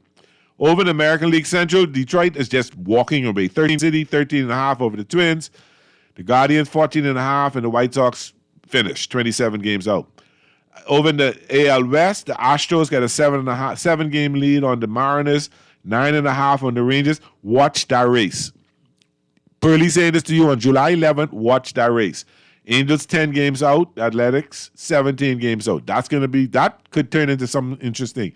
National League East, the Phillies passed the Mets. They got a 1.5 on the Mets, 11.5 on the Marlins, 13.5 on the Braves, and 16 on the Nationals. When you look at them Central, the Cubs got a 2-game lead on the Brewers, thanks to the Dodgers. The Dodgers getting sweep. The Cardinals 5.5 back. The Reds 7.5 back. The Pirates 17.5 back. That could be an interesting race going down the line too. The Dodgers, 5 games on the Giants, 5.5 on the Padres, 10 on the Diamondbacks, and 34.5 on the Colorado Rockies. You could almost say that one. They put a stick and fork in the Rockies. In the wild card, if the season was to end today, The home teams will be the Dodgers, the Cubs, and the Phillies. The wild card will be the Brewers, the Mets, and the Giants. Because one time ago, it was almost all the wild card was almost all the National League West. That's going to be interesting. And then you got the Padres a half game out, the St. Louis a game out, the Reds 3 out, the Diamondbacks 5 out, and the Marlins 8.5. And I like, let the record reflect, I like this breakdown of wild card. It keeps it interesting all the way to the end of the season. So some teams, like how the Tigers get a big lead out there, that race may be over, but not the wild card. Then we look at the American League. This season ends today. It will be Detroit, Houston, and Toronto. And the wild card will be the Yankees, the Tampa Bay, and the Red Sox. Now, you see what I'm saying? I said any 4 of these teams could win the division. Right now, the 3 wild card teams are from the American League East. The Yankees, the Tampa Bay Rays, and the Boston. That's how good that division is. That's a really good division. The Mariners a game out, the Royals 3.5, the Rangers 3.5, the Angels 4, the Twins 4, the Guardians 5, the Orioles 6.5. All of them within the race, within the reach of making the playoffs. That's what makes it so great. That right there makes it great. So it'll be interesting to see what goes. What's going to go down as the playoffs as the season progresses. Sunday is the All-Star break. They'll be off Monday, Tuesday, Wednesday. Some teams back on Thursday, others back on Friday. And that's where you start seeing you separate the men from the boys, the champion from the contenders, as we get into what we call August, the dog days. The summer when it's really hot, miserable. Dodgers have a lot of injuries. Teoscar was out. Edmund was out. Glasnow is back. He looked pretty good the other night when he pitched. Hopefully Sasaki comes back. And hopefully Blake Snell comes back pretty soon. And then Trina out. Kopech got a surgery. Dodgers got a lot of pitchers out, and they still battling and holding firm. But the problem is not the pitching. The pitching has really done an admirable job of holding the Dodgers up in there. It's the bats going dead. This is the worst season Mookie has had in his major league career, or at least in recent times. Freddie has not had as great. Even in the last couple of weeks, even Shohei Ohtani has not been looking that good. So, and then Teoscar, but you know something? I'll say this. I criticize Max Muncy a lot. And sometimes we see just how much the Dodgers are missing Max Muncy in this trend. Whether he's hitting the ball or not, he's getting on base. He's one of the most patient batters in baseball. He draws a lot of walks, and he's been a valuable piece to the Dodgers, and they're missing him right now. They really are missing him right now. Teoscar's not having the kind of season he had last year, but hopefully in the second half of turnaround. I'm not worried yet. It's not anything to worry about yet. Second half is where you start seeing baseball played, and we'll see what happens. I will predict by the end of August, the Dodgers will have a double-digit lead on most of its opponents, or all of its opponents, the Giants and the Padres. I'm not worried about the Padres. I don't even think the Padres can make the playoffs this year, which I won't even feel sorry for them. Now, there's another development I see coming up, and Naughty and I have spoken about this more than once. LeBron ain't happy. LeBron is not happy in LA right now. Could that mean he's gone? Let me know what you think. Do you think LeBron is gone? Could LeBron be gone out of LA? Yay. I would be happy about that. I would like to think I would rather, and I've said this, get rid of him right now. Bring some young players in there. We can't be no worse than we are now in Toten Beaton. And build a team, a nice young team around Luka, who's only 25. So you've got maybe another 6-7 good years out of him, maybe more. And you build a young team around him, and you bring some other key pieces in there, and see what you could do. You know, trade. I saw a possible trade that would have sent LeBron and Bronny to Denver for Jamal Murray, another 2 players, and a first-round swap. 2027, I think, first-round swap. I don't have a problem with that. I don't have a problem with that at all. Because you bring in a younger player in Jamal Murray who could complement Luka. You've got DeAndre Ayton, who's young, basically. And you've got the second round pick we've got. You've got Connect. You got Austin Reeves. So you've got a pretty young team if you take LeBron off it. And you got a team that can build together as a nucleus, and the nucleus of a team that can build. You just have to add 1 or 2 more pieces. You sign Hayes back as your backup center, which is not a bad pickup. It's not a bad pickup. Not the best, but not a bad pickup. And I think you got a really solid team. This time you look at it because OKC is pretty much probably going to win the division again next year or be in the money next year. But if you look around, not everybody's that maybe Houston because they got KD now, maybe, But, there's a lot of, the Celtics aren't going to be a team next year. Indiana's not, because Halliburton not going to play next year. So you got a chance to build your team while these other teams are trying to get healthy again and make the Lakers a more competitive team. That finishing third in the division last year was a fluke. To me, that was a fluke because you did not look good in the playoffs like that. Minnesota embarrassed you. So it shows you the weaknesses in the center position. I think we've solved that problem now. We brought in a player that we don't need to rely on as a number one option, nor the number two option, because and if you really keep LeBron number three option. So you've got Lucas the number one, LeBron and Austin Reeves as your first options. So you give DeAndre the opportunities to build the chemistry of the team. You give him the opportunities to do that, kill that pick and roll, and he can give you a double-double every night. He always gives you a double-double, 16 and 10. That's his average. And if he gives us that 10 and 10 every night, I'm happy. I'm happy with that. And a couple of block shots and a couple of steals, I am happy with that. I would be ecstatic. I would be the happiest man on God's good with that. All right? So I can't beat that with a stick at all. Can't beat that with a stick. We can take our first break. When we get back, we can talk some more sports, get into the picks, and see what our final 10 will be like. This is Pearly. It's a Talking Heads Friday on Guardian Radio 96.9 FM. We'll be right back.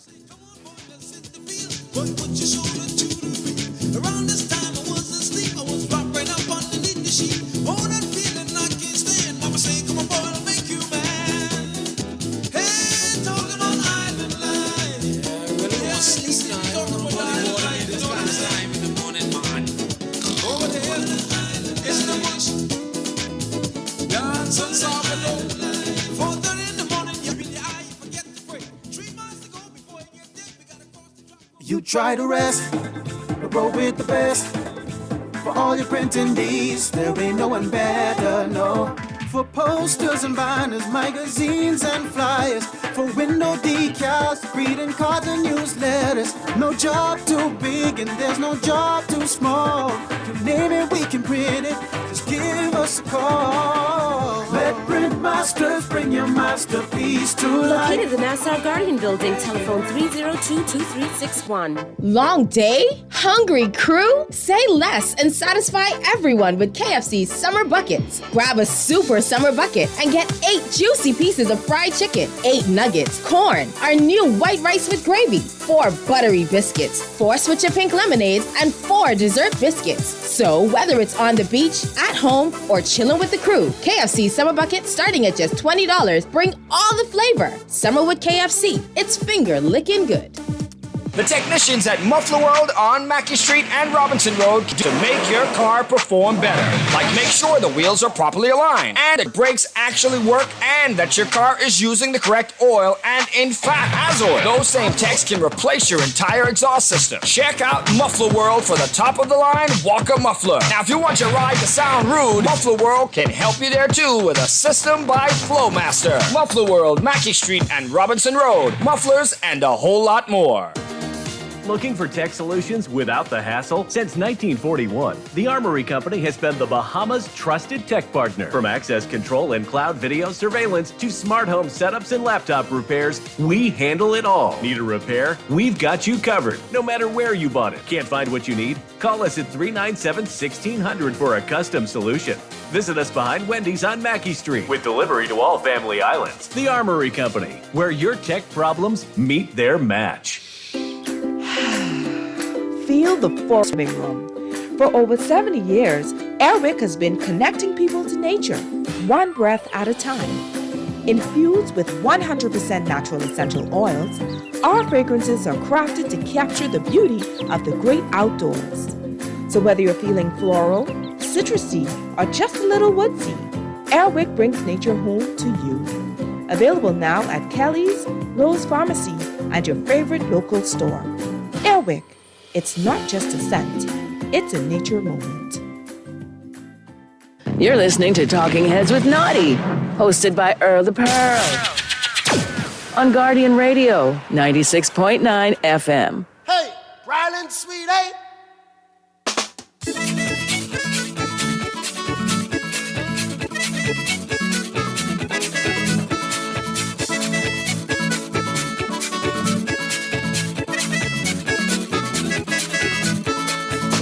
was on the island, everything was fine.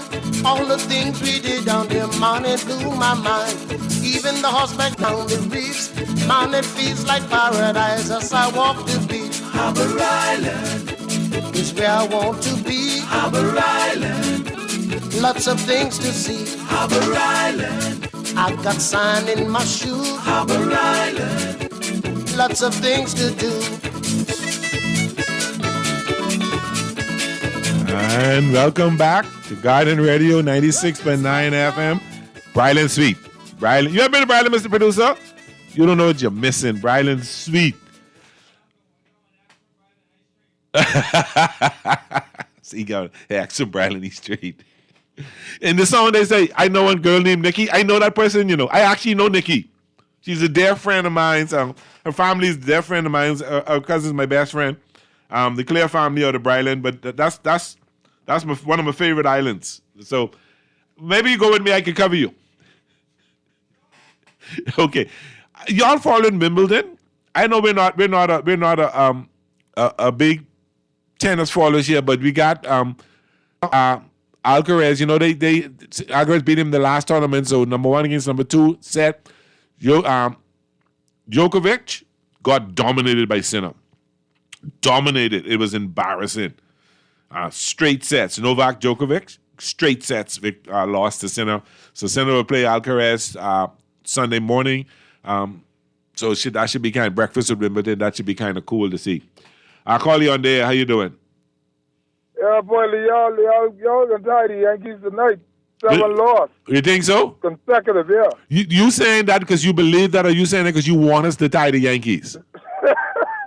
Because you don't believe that. The last time the Giants been in town, we take 2 out of into LA. We took 2 out of 3. We going up there to take 3 out of 3. We got to catch ourselves. No, you got to understand. You're playing with one of the most talented team in that division. The Giants are no pushover. Yeah, but they ain't no pushover here. You be probably the best team in baseball. Yeah, no, but you going as if the Giants is just rollover, not the Giants. They are rivals. We don't like them. They don't like us. So that's what I'm talking about.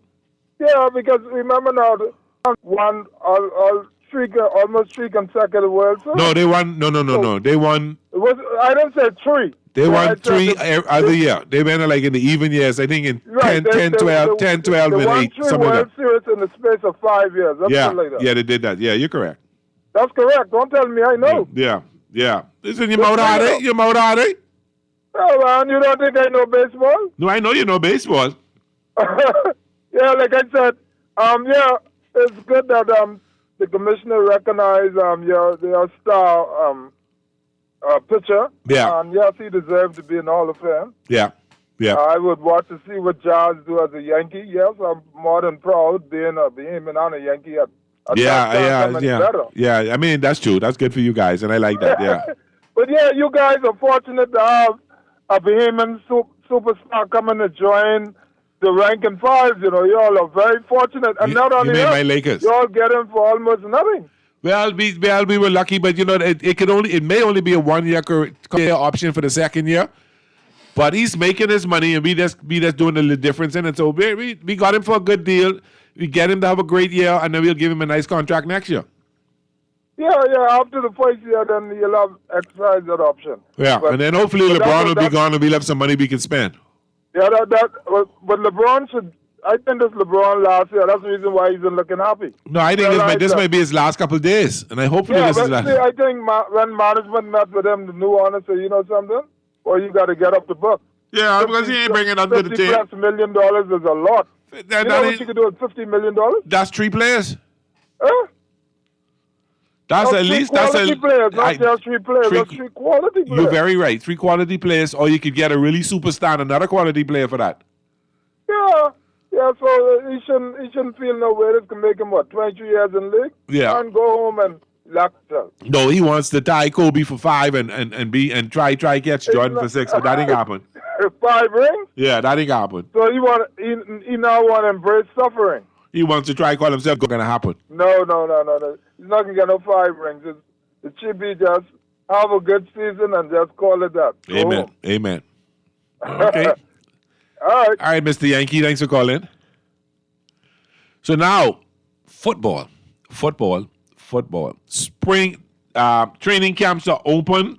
Tomorrow, the first one opens. The Los Angeles Chargers rookies are in training camp tomorrow. And then on Tuesday, the Baltimore Ravens rookies are in. The Buffalo Bills rookies are in. Miami Dolphins rookies are in. The New York Giants and San Francisco 49ers and Seattle Seahawks rookies are all in on Wednesday. Denver Broncos, Detroit Lions, and the Denver Broncos and Detroit Lions rookies are in. The Chargers veterans all come in. On Thursday, the Raiders rookies come in. On Friday, Cleveland Brown, Green Bay Packers, and the Washington Commanders rookies come in. On Saturday, the 19th, the Bears, the Bengals, the rookies are in. The Lions veterans are in. The Patriots and the Jets rookies are in. On Sunday, the Vikings rookies are in. On Monday, Carolina, Dallas, Indianapolis rookies are in. Kansas City, Tampa Bay rookies are in. On Tuesday, the 23rd, looks like everybody, Arizona, Baltimore Ravens, Buffalo, Carolina, the Bears, the Bengals, the Browns, the Broncos, the Packers, the Texans, the Colts, the Jaguars, the Raiders, the Rams, who else? Miami Dolphins, the Vikings, the Patriots, the Saints, the Giants, the Jets, the Eagles, the 49ers, the Seattle, Tampa Bay, Tennessee, and Washington. All their veterans are in on Tuesday, the 22nd. On the 23rd, Atlanta Falcons and Pittsburgh Steelers are in. So that's going to be interesting to see. That's going to be real interesting to see. So as of tomorrow, football is back. Tomorrow, I'm excited about that. I'm excited that the Dolphins rookies will be in on Tuesday, and then by the 23rd, everybody will be in. So in another week, in another 10 days, everybody will be in training camp, and there will be full-fledged workouts. Spring training games will start in a couple of weeks. Football is here, people. For those of you who've been jonesing, football is here. So you can start the next thing is fantasy football. Fantasy football being next, so that's the next thing we're going to talk about. Let's read this text. You done tell me this, we import 90% of our food items. We talking sports right now, you know.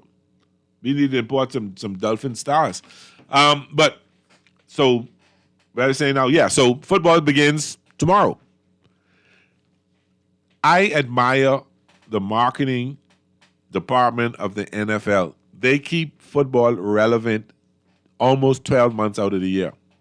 Because you got season going from September to February with the Super Bowl. Stuff going on in March. You've got the April draft. You got free agency begins May 1st.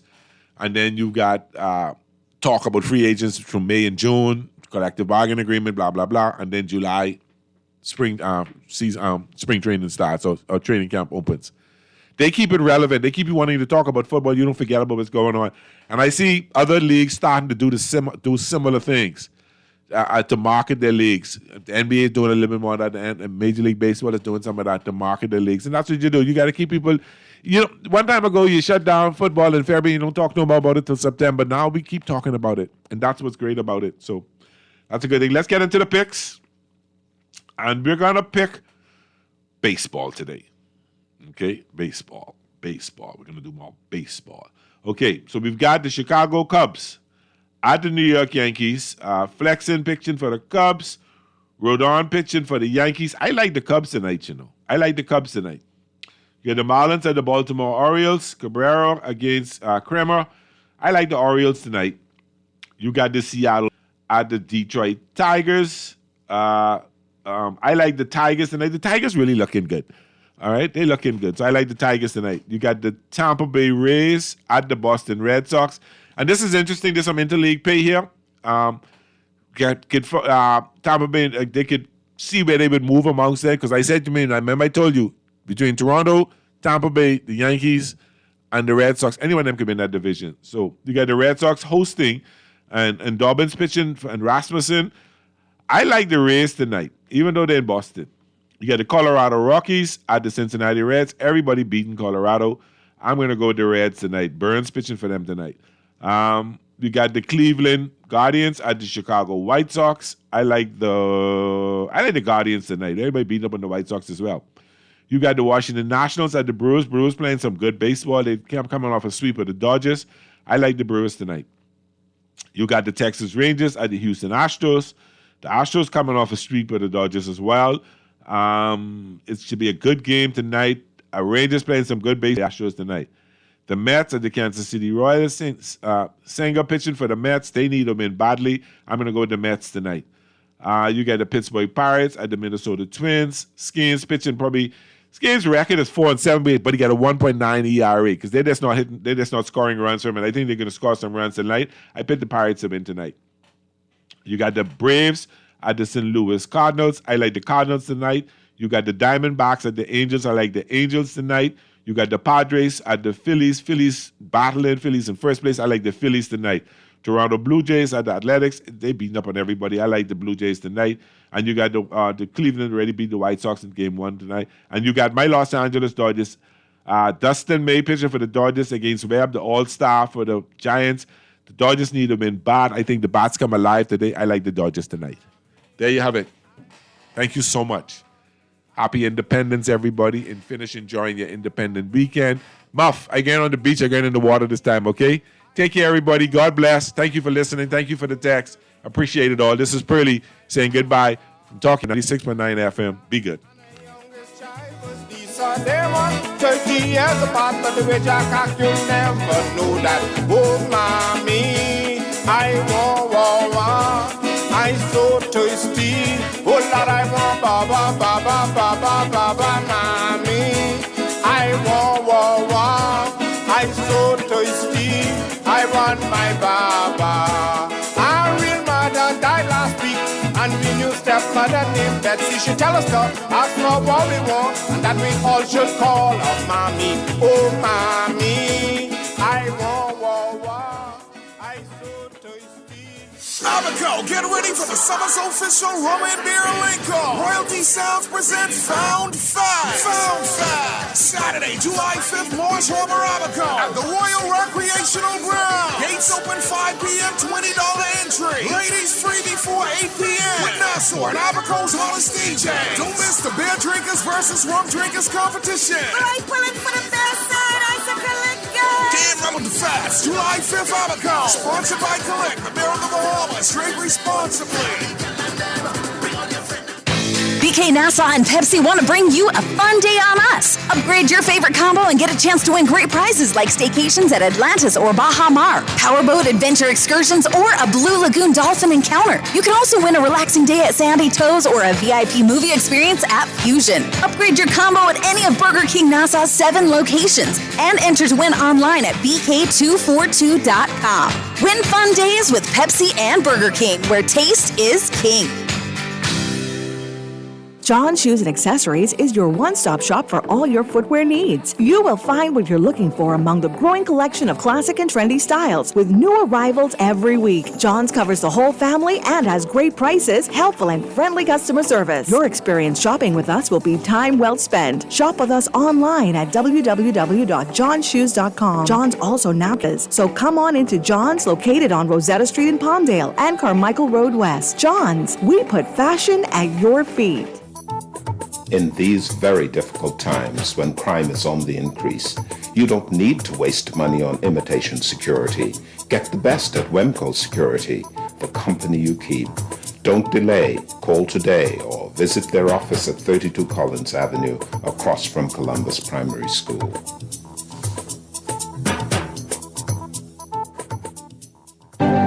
Cancer Treatment Centers of America is now City of Hope, creating one of the leading cancer care and research networks from coast to coast, providing more of what you need. More locations means more care closer to home. More specialists means more expertise. More research means more breakthroughs. More advancements means more treatment options. And more options means more hope. Learn more at cancercenter.com. You're listening to Talking Heads with Naughty, hosted by Earl the Pearl. 96.9 FM.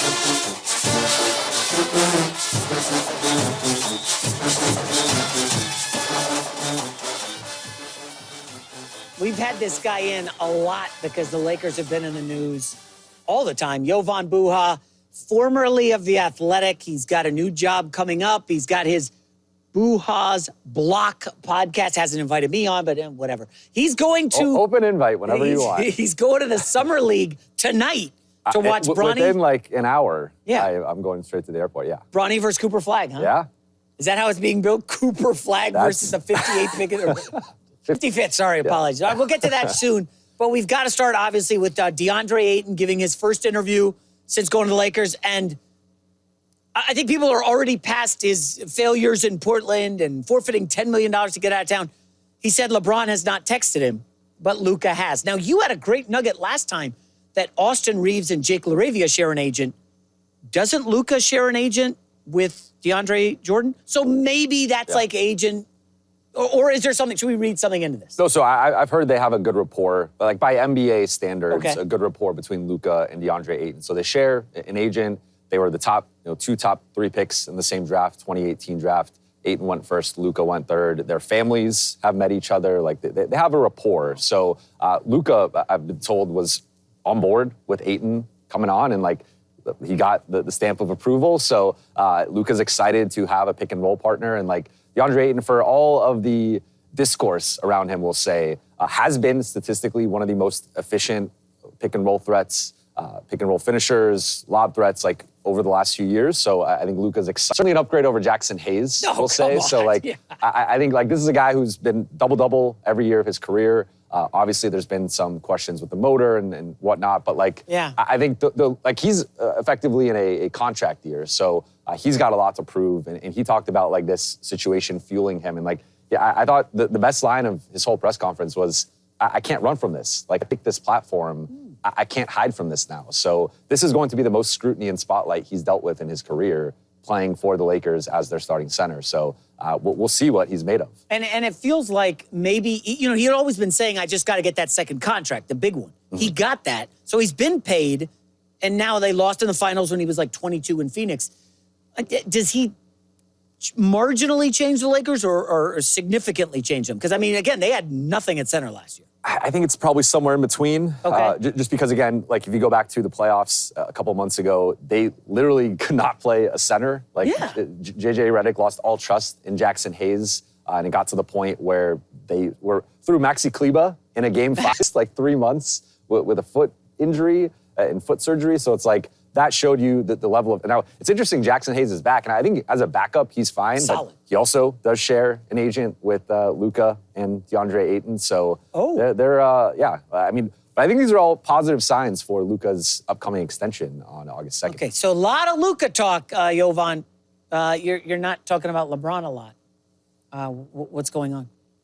It's been quiet, and you know, I came on here and we talked about it. Like, I don't think he's going to get traded. I think this has been just him putting some pressure on the organization because he sees the finish line and he's trying to get them to move that first-round pick, to invest in this year's roster and not look ahead to 2026 or 2027, because there's the report by ESPN that they're trying to keep the cap sheet clean for the summer of 2027 when Giannis could potentially be available, or is a Jokic available, either for trade or to sign one of those guys. Jokic would still be under contract, but like, does someone want out at that point? And then the Lakers have the flexibility with multiple picks, some expiring contracts, and maybe some young players at that point that like you could flip that for the next star post LeBron. So I think he's been trying to put some pressure on them to do something, and we'll see, I guess, the rest of this month if they do it. Let's ask, is there a deal to be had right now with their 2026 first? By the way, the 2026 draft class is pretty damn good. A lot of good players.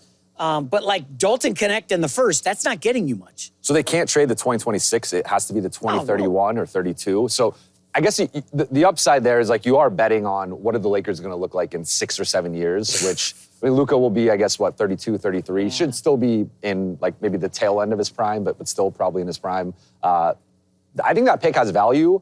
I think the issue has been like we've seen teams start to value first-round picks again in a way that they hadn't for the last few years. So if you look at it, like some of these trades that have happened, like the prices for guys have dropped, with the exception of like the Michael Porter Jr. trade with Cam Johnson. Like first-round picks aren't flying around anymore. So I do think if they put Dalton Knecht and the first on the table, they could get in some conversations that like on paper maybe you wouldn't expect them to. That it seems like they like having a first going into the season and having that flexibility to maybe make a move or make a move down the road. So I'm a little skeptical right now, but it's fluid. So you reported LeBron and the Lakers management not getting along great. Is this because maybe LeBron, he's just upset that he's no longer the guy to build around and it's Luka? Is this him pouting? Does he have a player in mind? What? I think it's a little bit of all that, right? This is the first time you could say in LeBron's career he hasn't been the sole focus or the primary focus of his franchise that he's been on. Like even with AD, it was always LeBron trying to pass the baton to AD. Luka just came in and got the baton, right? From owner, like he was handed it on a golden pillow. So and understandably so, because he's at worst top 5 player in the league, if not top 3, with the upside to be the best player in my opinion and win an MVP. So like. I get it. He's a guy who's about to enter his prime, has already led a team to the finals. But LeBron's just, I think the big thing is like he sees the finish line, whether it's another year, 2 years, and he wants to win that 5th ring. And it doesn't feel like the Lakers are going all in on this year's roster. They're trying to kind of split the baby. Not yet, but even if, I guess if they trade the first, I'll say that's going all in. But anything short of that, it is kind of like a half measure in terms of like trying to make this year's roster better, but also keeping that flexibility. Like those two things are kind of at odds. Yeah. But it seems like they're prioritizing the future. Remember with like the James Wiseman 2 But they won a title. Like they kind of did the best version of it. Obviously the Wiseman pick didn't work out, but they were able to quickly get back to the finals, win a championship, and then now obviously, we'll see with them. So that brings me to Bradley Beal. So the Suns cannot seem to find a taker for him with that contract. So they'll have to waive and stretch. Yeah.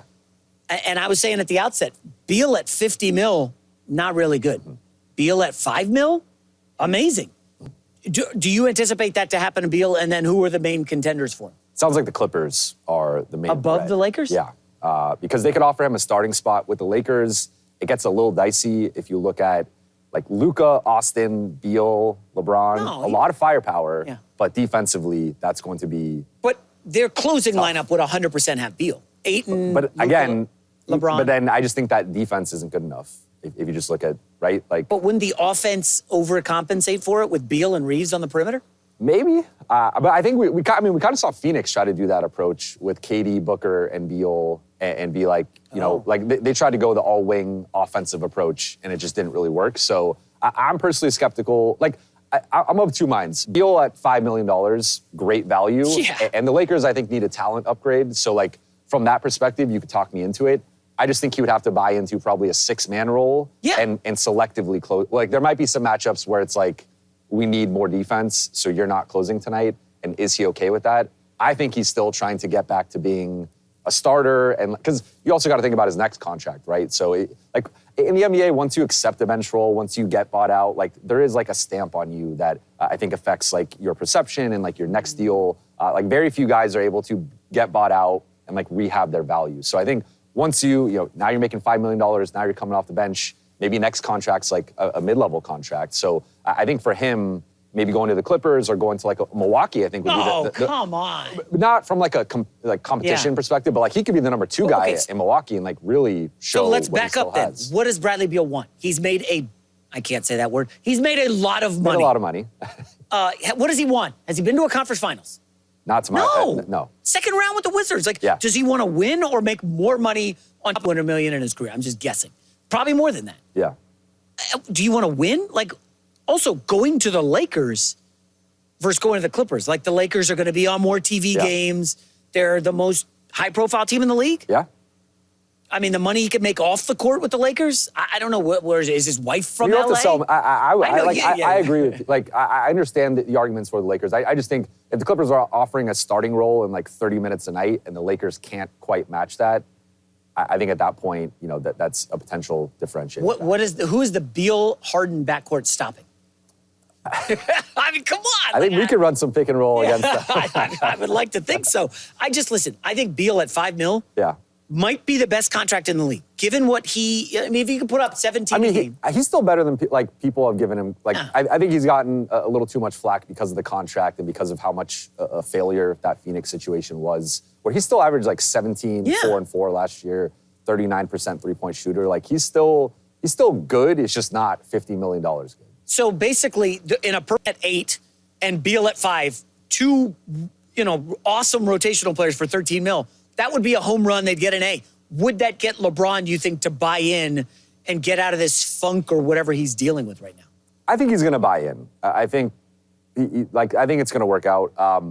I don't know if that's enough. LeBron's always trade the picks. That is, LeBron's motto is trade the picks. So if you don't trade the picks and you're not, exhausting all resources to improve the roster, because you could still sign Beal and trade the picks and improve you know what I mean? Oh, yeah. Or trade the pick and then they got a few pick swaps. So I think for LeBron, there's a lot of things going on with the situation, but I think he will be a Laker starting whenever, late I September. Hope you're right. All right, let's get to tonight's game. Cooper Flagg making his debut. It's against Bronny. Bronny has been up and down, fair to say, in the summer league. He's playing better lately. These guys online just put together clip reels of all the bad moments. I mean, that dunk was incredible. The dunk was incredible. I haven't seen that bounce from him wasn't as great. a Laker. Just your thoughts on what Flagg, what are reasonable expectations tonight? 20? Yeah. I want to see the versatile skill set from him, because I think he's someone, the more I've studied his game and tried to come up with an NBA comp, I think he's more like an alpha Sean Marion, which is Sean Marion. He was good. Really good player, multi-time All-Star, and Olympian.